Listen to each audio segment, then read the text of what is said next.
जय हिंद दोस्तों। देखिए आप लोग कितने क्वेश्चन सही किए हैं और कितने क्वेश्चन उसमें गलत किए गए हैं भर्ती बोर्ड द्वारा, इस बात को लेकर के आप लोग अपने रफ मार्क्स ही नहीं निकाल पा रहे हैं कि आपके नॉर्मल अंक कितने हो रहे हैं। नॉर्मलाइजेशन तो आगे की बात है, परंतु आपको यही नहीं पता कि आपके नॉर्मल अंक कितने हो रहे हैं। तो देखिए इसमें मैं आपको सारी बातें क्लियर करने वाला हूँ कि आपके रफ मार्क्स कितने और कैसे निकाले जाएंगे। देखिए जो टोटल क्वेश्चन है वो 150 थे, ठीक है, और टोटल नंबर कितने हैं, 300 हैं।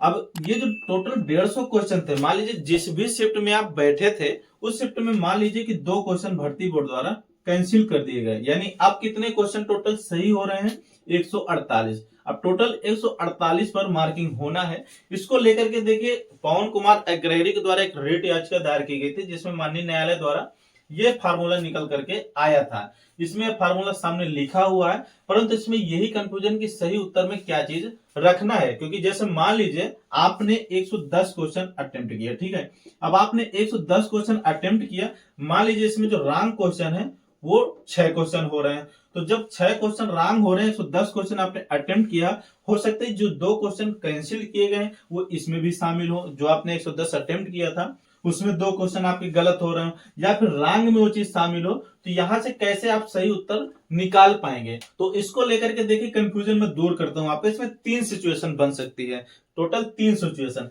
पहले तो यह है कि जो आपने 110 क्वेश्चन सही किया है, हो सकता है उसमें से 2 क्वेश्चन हो ही ना, जो बचे 40 क्वेश्चन हो रहे हैं उसमें 2 क्वेश्चन गलत हो रहे हैं। तो फिर तो सीधा सीधा आपके 104 क्वेश्चन सही हो रहे हैं, और 104 में 3 अंक इसके घट जाएंगे, 3 क्वेश्चन यानी 101 क्वेश्चन आपके सही हो रहे हैं, और इसको यहां पर लगा देंगे। परंतु देखिए दूसरी सिचुएशन क्या बन रही है, जो ये 2 क्वेश्चन गलत हो रहे हैं, ये 2 क्वेश्चन हो सकता है 110 जो आपने किया था इसमें एक क्वेश्चन शामिल हो, यानी एक क्वेश्चन जब आपका इसमें शामिल हो रहा है, यानी अब आपके टोटल क्वेश्चन कितने बच रहे हैं, 109, क्योंकि एक क्वेश्चन तो भर्ती बोर्ड द्वारा कैंसिल कर दिया गया। तो इस 109 क्वेश्चन में 6 क्वेश्चन आपके गलत हो रहे हैं, तब फिर आपके कितने क्वेश्चन बच रहे हैं, 103, और 103 में 3 क्वेश्चन आपके 6 में से घटा दिए जाएंगे, तो 100 क्वेश्चन आपके सही निकल करके आएंगे।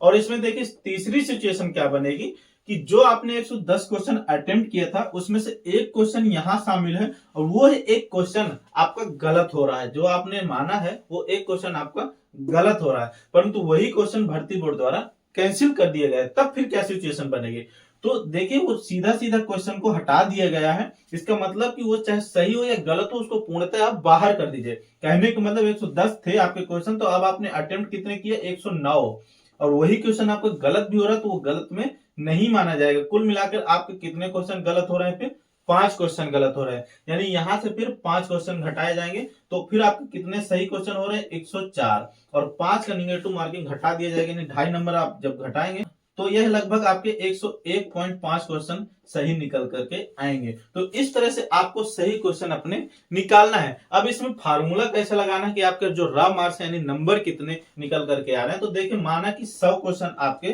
टोटल सही हो रहे हैं काटने के बाद। अब ये 100 क्वेश्चन में हम इस फार्मूले को लगाएंगे तो सीधा सीधा आपके 100 क्वेश्चन निकल करके आ रहे हैं। तो इसको और इंक्लूड में निर्धारित अंक, देखिए निर्धारित अंक 300 थे, तो ऐसा नहीं है कि 2 क्वेश्चन गलत कर दिए गए इसका मतलब आप कितने हो जाएंगे, 296, ऐसा नहीं है।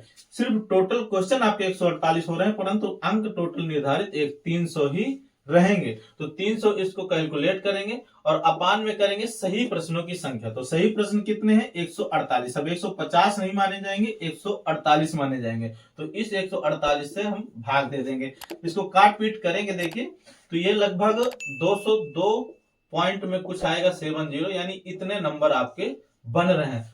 तो यह नंबर दोस्तों अब आपके रॉ मार्क्स माने जाएंगे, यानी ये आपके नॉर्मल अंक बन रहे हैं। और इसमें जो भी नॉर्मलाइजेशन लगेगा वो आगे की प्रक्रिया, बोर्ड की प्रक्रिया, उसके लिए भी देखिए नए नए नॉर्मलाइजेशन फार्मूला के बारे में अच्छे तरह से समझाया हो कि किस प्रकार से फार्मूला लगाया जाता है, किस प्रकार से नॉर्मलाइजेशन दिया जाता है। बटन में जाकर के देखिएगा। वीडियो अच्छा लगा तो लाइक और शेयर जरूर करिएगा, और चैनल पर नए तो सब्सक्राइब करके बेल आइकन प्रेस कर लीजिएगा, और टेलीग्राम ग्रुप से ज्वाइन करना बिल्कुल मत भूलिएगा।